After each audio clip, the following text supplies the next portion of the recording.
The first sign that something unusual was about to happen came from the windows rattling against their frames. Conversations paused. Silverware trembled on white tablecloths. Guests turned toward the glass walls of the Willow Creek Country Club outside Valdosta, Georgia.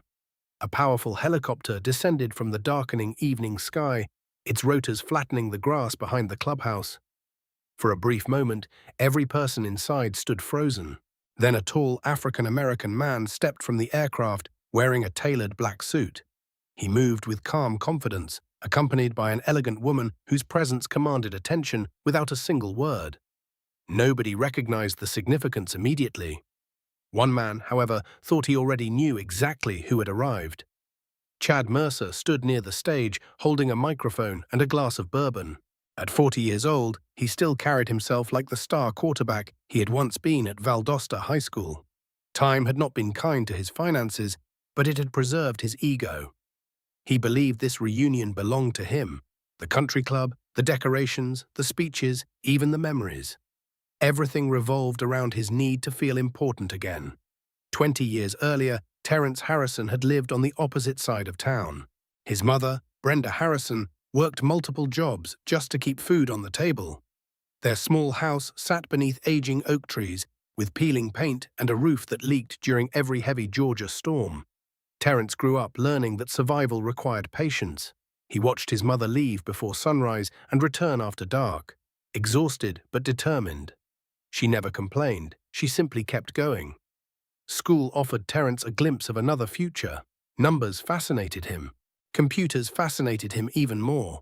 Teachers noticed his unusual intelligence. They praised his curiosity and discipline. Yet admiration from adults often attracted hostility from students. At Valdosta High, popularity mattered more than talent. Wealth mattered more than character. Chad Mercer understood that system perfectly because he benefited from it every day. Throughout high school, Chad and his closest friends targeted Terrence relentlessly. They mocked his clothes, his neighborhood, and his ambitions. Every achievement became another opportunity for humiliation. When Terrence won a regional science competition, someone vandalized the newspaper clipping celebrating his success. When he attended prom in a rented suit purchased with months of savings, Chad deliberately spilled fruit punch across the jacket in front of dozens of laughing classmates. Terrence never fought back physically. Instead, he carried every insult quietly. Each humiliation became fuel. Each painful memory became motivation. While Chad enjoyed popularity, Terrence focused on building a future beyond Valdosta. After graduation, he left town with a scholarship, a laptop, and a promise to himself that he would never allow other people's opinions to define his value. Now, 2 decades later, Chad believed nothing had changed.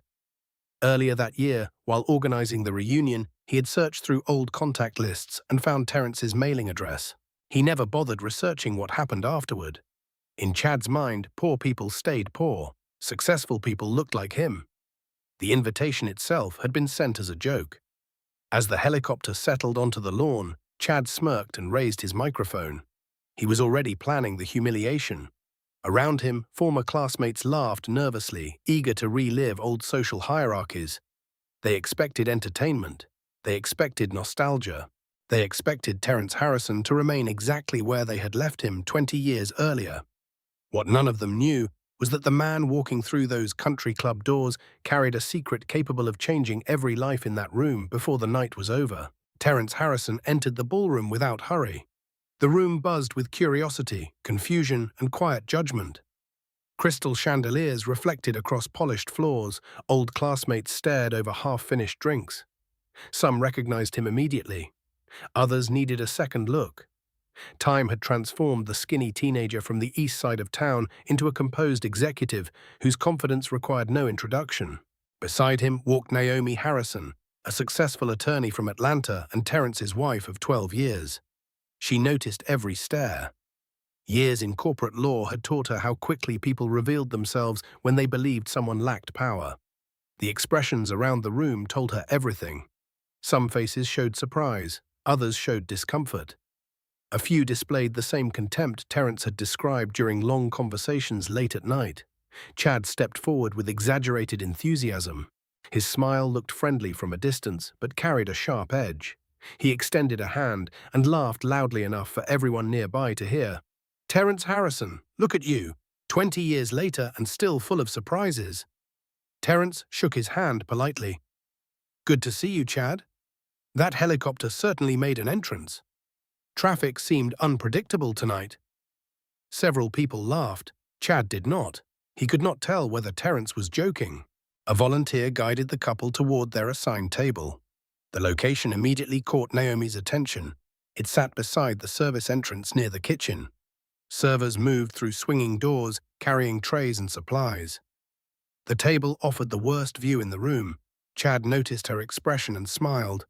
"Sorry about the seating. We ran out of room." Terrence simply nodded. "No problem." The calm response irritated Chad more than anger would have. He wanted visible embarrassment. He wanted the room to laugh. Instead, Terrence appeared completely unaffected. Across the ballroom, Derek Moore watched the exchange carefully. Derek had remained friends with Terrence for over 20 years. As head football coach at Valdosta High School, he understood how much his friend had overcome. More importantly, he knew exactly who owned the helicopter parked outside. Derek approached the table after Chad walked away. "You sure you want to stay?" he asked quietly. Terrence smiled. "Absolutely. They're already starting. I expected that." Derek glanced toward Chad. "One phone call changes everything." "Not yet," Terrence replied. Derek shook his head and returned to his seat. As dinner began, conversations flowed around the room. Former classmates shared stories about careers, marriages, children, and retirement plans. Many eventually wandered toward Terrence's table. Curiosity proved stronger than prejudice. Some asked genuine questions. Others searched for clues. They noticed the expensive watch, the custom suit, Naomi's confidence. None of it fit the version of Terrence they remembered. Meanwhile, Chad stood at the bar drinking faster than usual. The helicopter bothered him. Terrence's composure bothered him even more. Every time someone approached Terrence's table, Chad felt attention slipping away. Around 9 o'clock, he stepped onto the stage and grabbed the microphone. "All right, everybody, let's have some fun tonight." The room quieted. Chad began with harmless stories and reunion jokes. Laughter returned. People relaxed. Then his focus shifted toward Terrence. "Remember our science genius from back in the day?" Chad asked. Several people turned toward Terrence. Terrence was always dreaming big, bigger than anybody else. A few laughs followed. "Looks like he's still dreaming." The crowd chuckled politely. Chad sensed an opening. "Tell us something, Terrence. That helicopter outside. Is it yours, or did somebody finally trust you with company transportation?" The laughter grew louder. Terrence looked directly at him. "Why does that matter?" For a split second, the room became silent. The answer was simple, calm, and impossible to mock. Yet Chad's smile widened. He had no intention of stopping. In fact, he was only getting started. By the end of the night, he planned to remind everyone exactly where Terrence Harrison belonged. What Chad failed to realize was that every cruel word was pushing the room closer to a truth none of them were prepared to hear. Chad Mercer felt the room shifting, and he hated it. For most of his life, attention had come naturally. In high school, people laughed at his jokes before he finished telling them. Teachers excused behavior they would never tolerate from other students. Local business owners knew his family name. He had spent decades believing that status was permanent. Now, standing on the stage of the Willow Creek Country Club, he sensed something unfamiliar. Doubt, not his own. The crowds. People were beginning to look at Terrence differently. That realization made Chad dangerous. He lifted the microphone again and forced another smile. "Come on, everybody. We're here to celebrate. Let's hand out some class awards." A few guests clapped politely. The first awards were harmless. Funniest class clown, most likely to arrive late. Best hair after 20 years. Laughter returned. The atmosphere relaxed. Then Chad reached beneath the podium and held up a framed certificate. "Our final award tonight is very special." His grin widened. "This one goes to the person who delivered the most impressive performance of the evening." The room grew quieter. "Terrence Harrison, please come on up." Naomi's eyes narrowed immediately. Terrence remained seated for a moment before calmly standing. Every person in the room watched him walk toward the stage. Chad handed him the certificate. Across the top, written in large gold letters, were the words, "Best performance in a fantasy role." Below it read, "For convincing everyone you're more important than you really are." Several people gasped. Others stared at the floor. Even guests who barely knew Terrence felt uncomfortable. The joke had crossed a line. Terrence examined the certificate carefully. He said nothing for several seconds. The silence made Chad increasingly nervous. Finally, Terrence looked up. "You spent money printing this?" A ripple of laughter moved through the crowd. Not the laughter Chad expected. The laughter landed on him instead. Chad's smile tightened. "Just having some fun." "Interesting definition of fun," Terrence replied.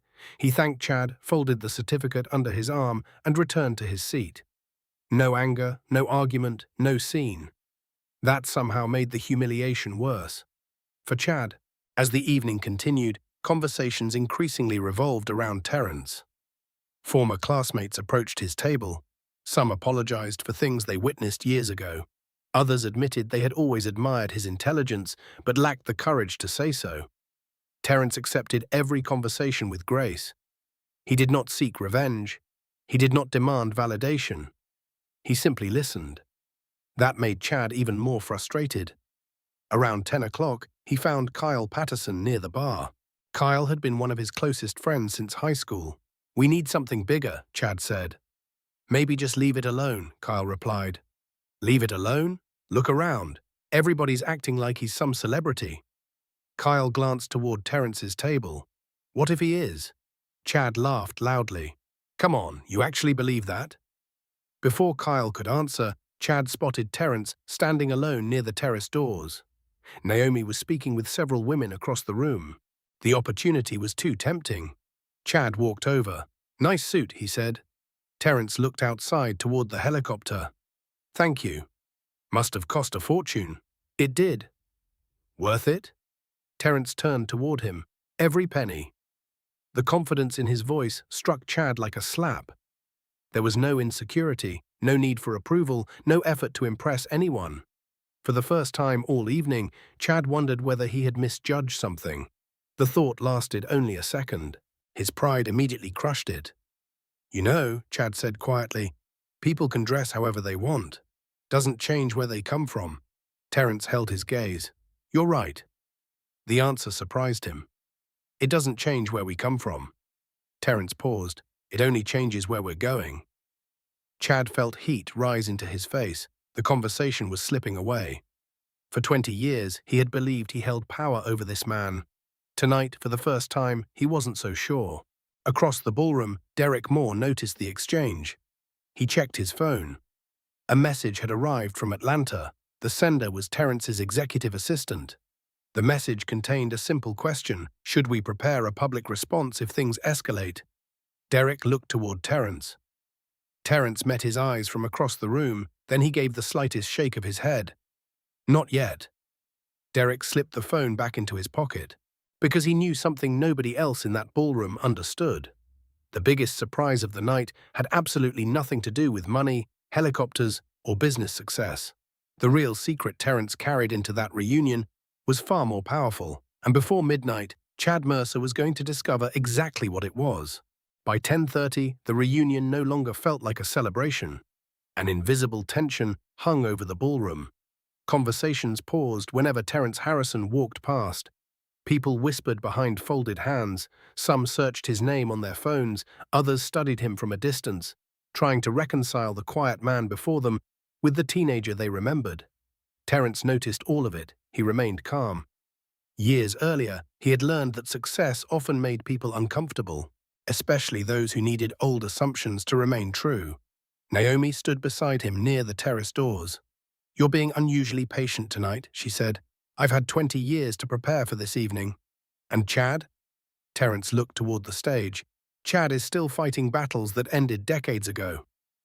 Across the room, Chad ordered another bourbon. His hands shook slightly. He blamed the alcohol. The truth was more complicated. Nothing about Terrence made sense anymore. Poor people were supposed to stay poor. Victims were supposed to remain victims. Terrence was violating every rule Chad believed governed the world. That reality felt threatening. When the DJ announced a brief intermission before dancing resumed, Chad saw one final opportunity. He grabbed the microphone. "Before we continue, I'd like to say something honest." The room quieted immediately. People exchanged nervous glances. Nobody trusted that tone anymore. Chad walked slowly across the stage. "We all know life isn't fair. Some people work hard. Some people get lucky. Some people know how to make themselves look successful." A few uncomfortable faces turned toward Terrence. "But let's be real for a second." His voice sharpened. "You can't change who you are. You can't erase where you came from." The ballroom became silent. Even the servers stopped moving. A fancy suit doesn't make someone important. A helicopter doesn't make someone important. Pretending doesn't make someone important. The words landed heavily. Several guests looked away. Others stared directly at Chad in disbelief. Naomi folded her arms. Derek Moore rose halfway from his chair. Terrence gently lifted a hand. "Not yet." Derek sat back down. Chad continued, "Some people spend their whole lives trying to join rooms they were never meant to enter." The statement echoed through the ballroom. This time, nobody laughed. Nobody applauded. Nobody supported him. For the first time all evening, Chad stood completely alone. He looked around expecting agreement. Instead, he found silence. The realization unsettled him, yet pride pushed him forward. "Tell me something, Terrence." He pointed toward him. "Who exactly are you trying to impress tonight?" Every eye in the room shifted toward Terrence. The moment stretched. Terrence slowly stood. His expression remained calm. He did not hurry. He did not appear angry. That composure somehow made the room even quieter. "I'm not trying to impress anyone," he said. His voice carried effortlessly through the ballroom. "Then why come?" Chad demanded. Terrence considered the question. "Because sometimes people deserve to see what happened after the story they thought they understood ended." Several guests nodded unconsciously. Chad's jaw tightened. "What does that even mean?" Terrence glanced around the room. "It means life is longer than high school." Silence. "It means some people spend decades building futures while others spend decades reliving old victories." The words struck harder than shouting ever could. A woman near the back covered her mouth. Someone whispered, "Wow." Chad's face reddened. "You think you're better than us now?" "No," Terrence replied. "I think every person in this room had the opportunity to become better than they were 20 years ago." The statement changed everything. Because it wasn't an attack, it was a mirror. And many people suddenly disliked what they saw reflected inside it. At that exact moment, Derek's phone vibrated. Another message appeared. This one came from Atlanta headquarters. Breaking news. A major national business network had just released its annual list of America's most influential technology leaders. Terrence Harrison ranked in the top 10. The story was already spreading online. Derek looked up slowly. Within minutes, someone in that ballroom was going to see the headline. And once that happened, the secret Chad had mocked all night would become impossible to hide. The first phone lit up near the back of the ballroom. Then another, and another. Within seconds, a ripple of glowing screens spread across the room like falling dominoes. People frowned, squinted, looked from their phones to Terrence and back again. At first, Chad ignored it. He was too focused on winning the argument. Too focused on protecting the version of reality that had always made him feel important. Then he noticed the expressions. Confusion, shock, disbelief. No one was looking at him anymore. Every eye kept drifting toward Terrence Harrison. "What's so funny?" Chad demanded. Nobody answered. A woman named Melissa Carter stood from her table. "Chad, you should probably see this." She turned her phone around. On the screen was a photograph of Terrence, not a recent social media picture.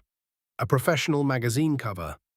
Terrence stood in front of a glass skyscraper overlooking downtown Atlanta.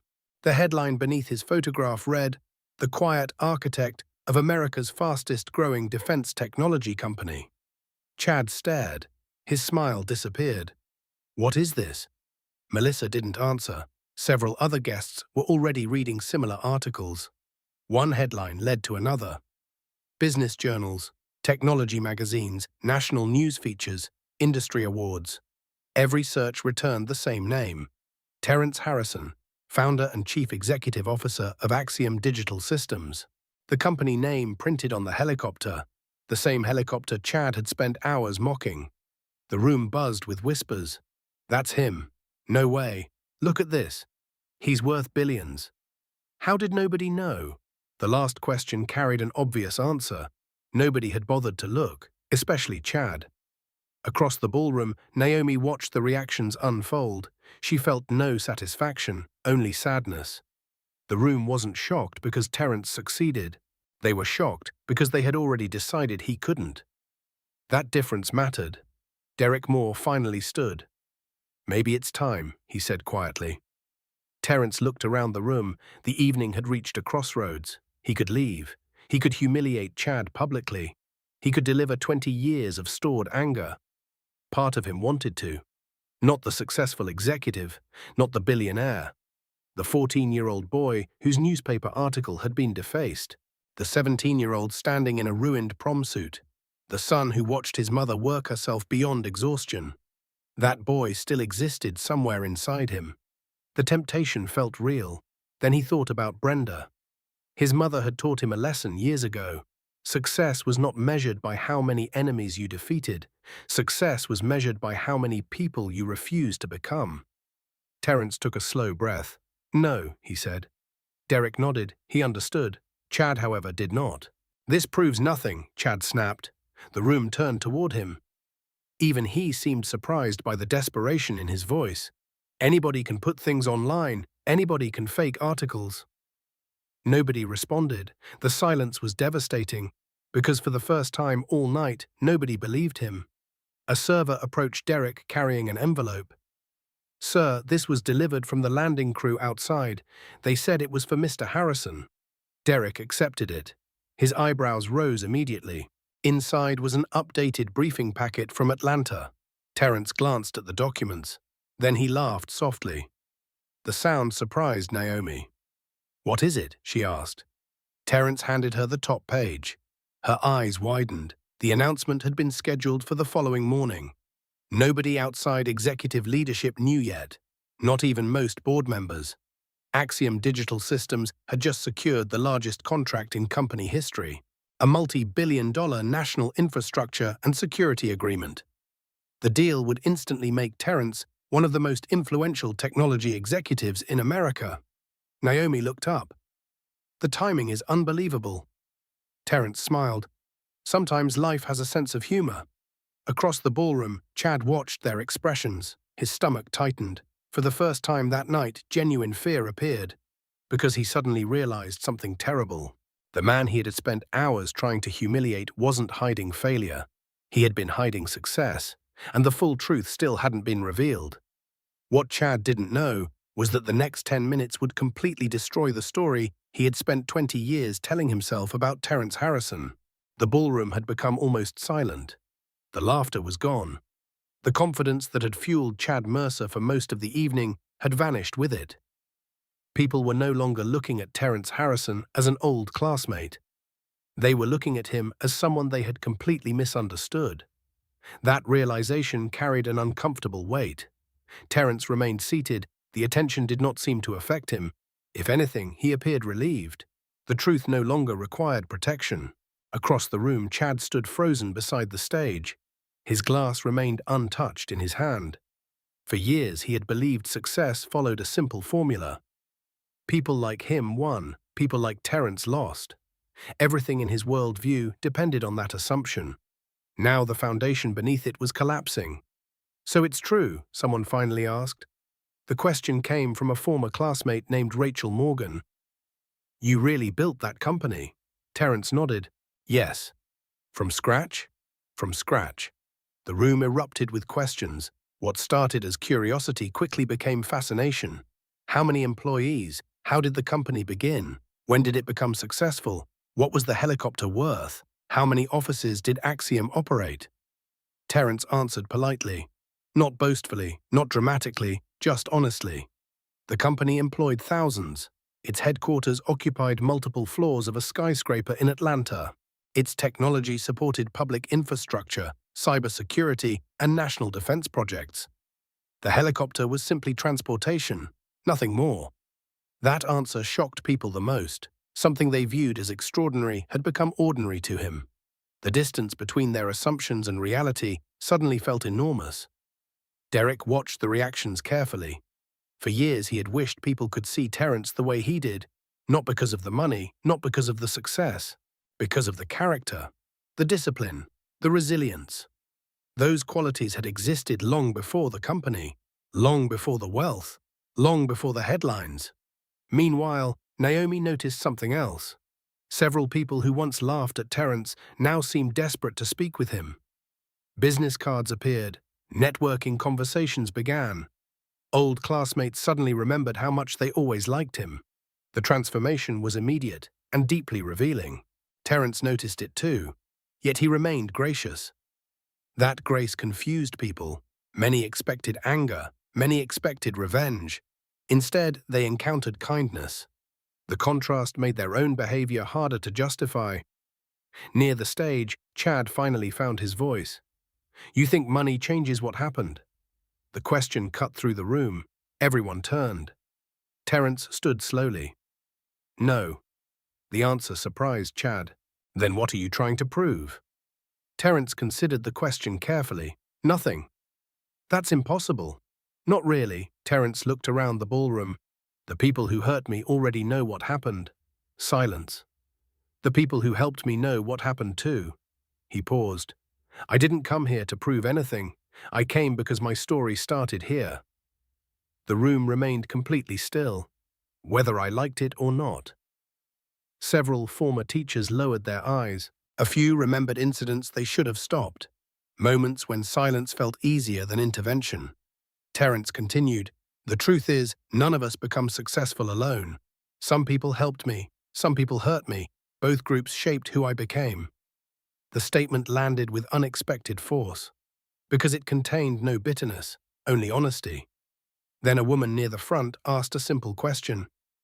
"What happened to your mother?" A smile appeared on Terrence's face, his first genuine smile of the evening. "She's doing very well." The warmth in his voice transformed him. For a moment, the billionaire disappeared. The sun remained. "She retired years ago. She spends most mornings gardening and telling me I work too much." Laughter spread through the ballroom. Real laughter, kind laughter. For the first time all night, the atmosphere felt human again.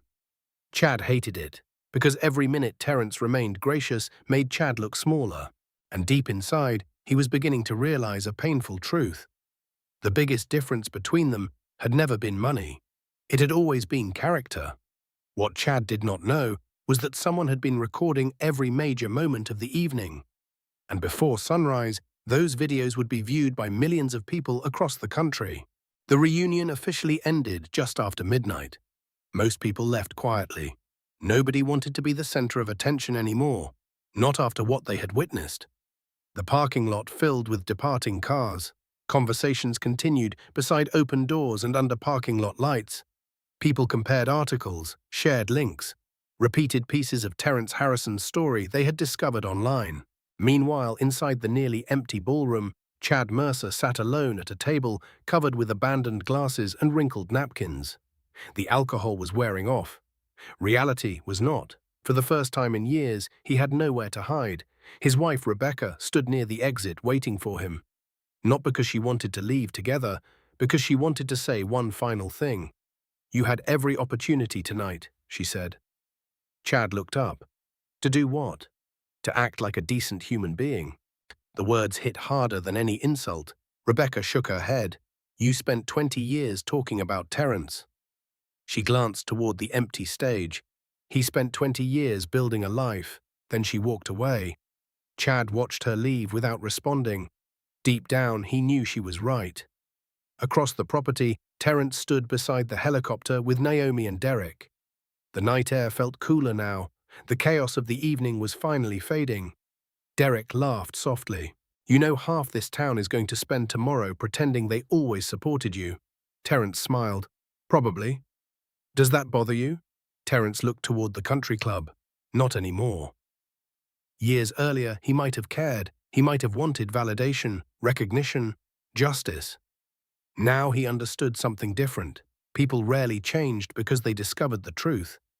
Most changed because the truth became impossible to ignore. Before boarding the helicopter, Terrence glanced at his phone. Hundreds of notifications had already appeared. Messages from executives, journalists, friends, former classmates, many referenced videos from the reunion. Terrence frowned. What videos? Naomi immediately checked social media. Her eyes widened. Someone uploaded everything. Within minutes, they found dozens of clips. Chad's jokes, the award certificate, the speeches, the helicopter arrival, Terrence's responses. The footage was spreading rapidly. Millions of views accumulated overnight. People across the country debated what happened. Some focused on success. Others focused on bullying. Many discussed race, opportunity, and the assumptions people carried about one another. By sunrise, national news outlets had picked up the story. Business reporters highlighted Terrence's accomplishments. Social commentators analyzed the reunion itself. The clips continued spreading. Every hour brought more attention. Meanwhile, Chad woke the following morning to dozens of missed calls. His phone vibrated constantly. Former classmates, co-workers, family members, reporters, even people he had not spoken to in years. The videos were everywhere. At first, Chad believed the controversy would fade. Most internet stories disappeared within days. This one didn't. Because people kept discovering additional details. Former classmates began sharing old experiences. Stories surfaced. Patterns emerged. Teachers remembered incidents. Students remembered incidents. Former co-workers remembered incidents. The narrative grew larger than one reunion. Much larger. 3 days later, Chad arrived at work and immediately knew something was wrong. The receptionist avoided eye contact. Several employees stopped talking when he entered. An email from Human Resources waited in his inbox. Mandatory meeting, 10 o'clock, executive conference room. No explanation provided. Chad stared at the screen. A cold feeling settled in his stomach. Across Atlanta, Terrence attended a board meeting regarding Axiom's newest contract. Investors congratulated him. Reporters requested interviews. Yet Terrence seemed distracted. Not by the attention. By something else. A memory, the image of students currently sitting in classrooms across Valdosta. Young people facing the same challenges he once faced. Young people without resources, without connections, without opportunities. Halfway through the meeting, an idea formed. By the time the meeting ended, Terrence had already made a decision that would change hundreds of lives. And once the announcement became public, the reunion would no longer be remembered as a story about humiliation. It would become the beginning of something much bigger. 1 week after the reunion, Terrence Harrison stood inside the auditorium of Valdosta High School. The same building where he had once walked through hallways feeling invisible. The same building where he learned that intelligence could attract admiration from teachers and cruelty from students. The memories remained vivid. The difference was that they no longer controlled him. Hundreds of students filled the seats. Teachers lined the walls. Parents occupied every available row. News crews waited near the back. Everyone wanted to hear what Terrence planned to announce. The viral reunion story had transformed him into a symbol. But Terrence never wanted to be a symbol. He wanted to be useful. Standing beside the principal, he approached the microphone. The room became silent. 22 years ago, he began, I sat where many of you are sitting today. Students listened carefully. Back then, I believed success belonged to other people. People with money, people with connections, people born into better circumstances. He paused. I was wrong. The auditorium remained perfectly still. Opportunity matters, support matters, education matters, but your starting point does not determine your destination. Several students nodded. Some leaned forward. For the first time, they saw someone whose story resembled their own. Then Terrence revealed the purpose of the event. Today I'm establishing the Harrison Future Scholars Foundation. A large screen illuminated behind him. The amount appeared. $25 million. Gasps filled the auditorium. Teachers exchanged stunned looks. Parents covered their mouths. Students stared in disbelief. The foundation would provide scholarships, mentorship programs, internships, technology grants, and career development opportunities throughout southern Georgia. No student would be excluded because of financial hardship. No promising dream would be abandoned because someone lacked resources. The applause lasted nearly 2 minutes. Terrence waited patiently. When it finally ended, he spoke again. "This isn't charity." The room quieted. "It's investment." He pointed toward the students, the next engineer, the next teacher, the next entrepreneur, the next scientist. They're already here. Many students sat taller. For perhaps the first time, someone with real influence was speaking directly to them instead of about them. After the announcement, Terrence spent hours answering questions. He spoke with families, he met students individually. He listened more than he talked. One young girl approached carrying a science project folder. She looked nervous. "Mr. Harrison?" "Yes?" "People tell me I'm aiming too high." Terrence smiled. "What do you want to do?" "Aerospace engineering." "Then aim higher." The girl's eyes widened. Terrence signed her project folder. The interaction lasted less than a minute. Years later, she would remember it forever. Meanwhile, Chad Mercer's situation continued deteriorating. The viral attention had reached his workplace. Corporate leadership launched an internal review. Old complaints resurfaced. Former employees began speaking openly. Behavior previously ignored suddenly attracted scrutiny. Every decision from Chad's past seemed to be returning at once. His professional reputation collapsed quickly. His personal life followed. Friends stopped calling. Business relationships disappeared. People who once laughed beside him now kept their distance. For the first time, Chad experienced something Terrence had known throughout childhood: isolation. The difference was that Terrence endured isolation without power. Chad experienced it after losing power. The lessons felt very different. Several weeks later, a reporter asked Terrence whether he felt vindicated. The question appeared during an interview about the Scholarship Foundation. Terrence considered it carefully. "No," he answered. The reporter seemed surprised. "Why not?" Terrence looked directly into the camera. "Because vindication focuses on the past. I'm interested in the future." The quote spread almost as quickly as the reunion videos. Teachers printed it. Parents shared it. Students posted it online. Yet Terrence barely noticed. His attention had already shifted elsewhere. Applications for the scholarship program were arriving by the thousands. Stories filled every folder: dreams, challenges, potential, hope. And among those applications, one submission would soon capture Terrence's attention in a way he never expected. The student's last name was Mercer, and that discovery was about to create the most difficult moral decision of his entire life.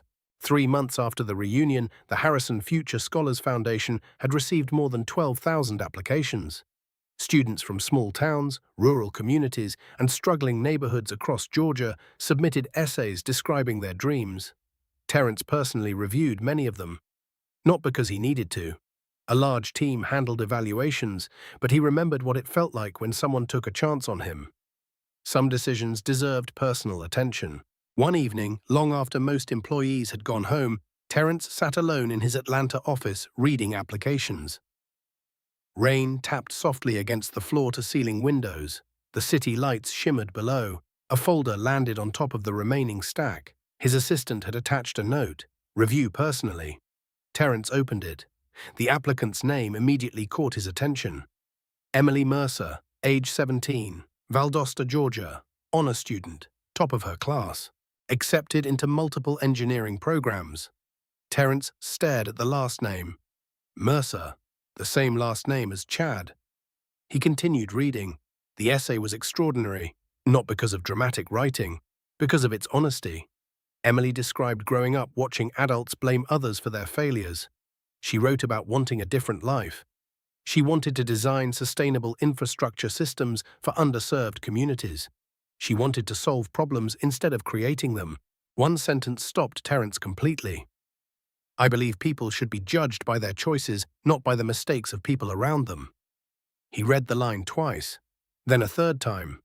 The application included financial information. The family's situation had deteriorated significantly. Recent events had taken a heavy toll. Emily needed help. Terrence leaned back in his chair. For several minutes, he simply stared through the glass at the Atlanta skyline. The decision should have been easy. Yet it wasn't, because the application belonged to Chad Mercer's daughter, the man who spent years humiliating him. the man who tried to publicly degrade him only months earlier. A younger version of Terrence knew exactly what to do. Reject it, move on, call it justice. But another voice spoke louder, the voice his mother had spent years building inside him. Brenda Harrison never judged children for the failures of adults. Never. The following weekend, Terrence drove to Valdosta alone. No helicopter, no publicity, no cameras. He arranged a private meeting at a local community center. Emily arrived expecting a scholarship interview. She seemed nervous but determined. Nothing about her resembled Chad except the last name. Terrence asked questions about engineering, education, leadership, and goals. Her answers impressed him. More importantly, her character impressed him. Near the end of the conversation, Emily hesitated. "Can I ask something?" "Of course." "Why did you agree to meet me personally?" Terrence studied her expression. She genuinely didn't know. Her father had never mentioned the application, never mentioned the foundation. Perhaps he was too ashamed. Perhaps he didn't know. Terrence wasn't sure. "Because sometimes important decisions deserve extra attention," he answered. Emily nodded. The interview ended. 3 weeks later, acceptance letters were mailed. When Emily opened hers, she found a full scholarship. Tuition, housing, books, everything covered. At the bottom appeared a handwritten note. It contained only one sentence. "Your future belongs to you, not to anyone else's past." When Chad learned who approved the scholarship, he sat silently at his kitchen table for nearly an hour. No anger, no excuses, no complaints. For perhaps the first time in his adult life, he confronted a truth he could not escape. Terrence Harrison had every reason to hurt him. Instead, he helped his daughter. The realization shattered something inside Chad. Not pride, something deeper, the belief that strength came from dominance. The belief that power came from humiliation, the belief that kindness was weakness. Months later, Chad wrote a letter. Not to the media, not for publicity, to Terrence. The letter contained no excuses, no explanations, no requests, only an apology. Terrence read it quietly and placed it in a drawer. He never discussed it publicly. Because some victories are too personal to become headlines. Yet the greatest chapter of this story had not happened yet. It would arrive 1 year later, during the first scholarship ceremony, when Terrence would stand before hundreds of students and finally reveal the lesson that changed his entire life. 1 year after the reunion, the auditorium at Valdosta High School was filled beyond capacity. Students crowded every seat. Parents lined the walls. Teachers stood along the back. Community leaders occupied the front rows. The first class of Harrison Future Scholars was about to be honored. What began as a painful reunion had grown into something no one could have predicted. More than 100 students had received scholarships. Thousands had participated in mentorship programs. Technology grants had reached schools across southern Georgia. Dreams that once seemed impossible suddenly felt achievable. Terrence stood backstage waiting for his introduction. The applause from the audience echoed through the curtains. He thought about the journey that brought him there. The leaking roof, the second-hand clothes, the long hours his mother worked, the insults, the loneliness, the humiliation. For years he believed those experiences were obstacles. Eventually he realized they were preparation. Not preparation for wealth, preparation for purpose. When his name was announced, the audience rose to its feet. The standing ovation continued for nearly a minute. Terrence smiled politely and approached the podium. Then he looked across the crowd. Students, families, teachers, future leaders, future innovators, future dreamers. The people who mattered most. The applause faded. The room became silent. "A year ago," Terrence began, "many people discovered my story through a viral video. A few people laughed softly. What most people missed was the real lesson." The audience listened carefully. The lesson was never about money. Silence. It was never about helicopters. More silence. And it was never about proving someone wrong. Terrence paused. The lesson was about refusing to let other people define your value. Heads nodded throughout the auditorium. Every person in this room will face criticism. Some will face rejection. Some will be underestimated. Some will be told their dreams are unrealistic. He looked directly at the students. Listen carefully. Other people's limitations are not your limitations. The audience erupted into applause. Terrence waited, then he continued, "I spent years believing success would heal old wounds. It doesn't." The room grew quiet again. Purpose heals wounds. Service heals wounds. Building something that helps others heals wounds. Several teachers wiped away tears.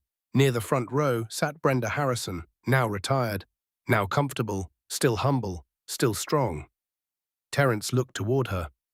"My mother taught me something important. She taught me that character is what remains after circumstances change." Brenda smiled. The audience applauded again. Then Terrence revealed one final surprise. The Scholarship Foundation would expand nationwide. An additional $100 million would fund opportunities for students in underserved communities across America. The announcement stunned the room. People rose to their feet again. The applause felt endless, yet the most meaningful moment came afterward. When the ceremony ended, students formed a line to meet him. Some wanted photographs, some wanted advice, some simply wanted to say thank you. Among them stood Emily Mercer, now a successful engineering student, confident, focused, thriving. She hugged Terrence and thanked him for changing her life. Terrence smiled. "You changed your own life. I only opened a door." As the auditorium slowly emptied, he remained behind for a few moments. The same building, the same town, a completely different future. He thought about how easily bitterness could have controlled him, how easily revenge could have become his purpose. Instead, he chose something harder, something better. He chose to build.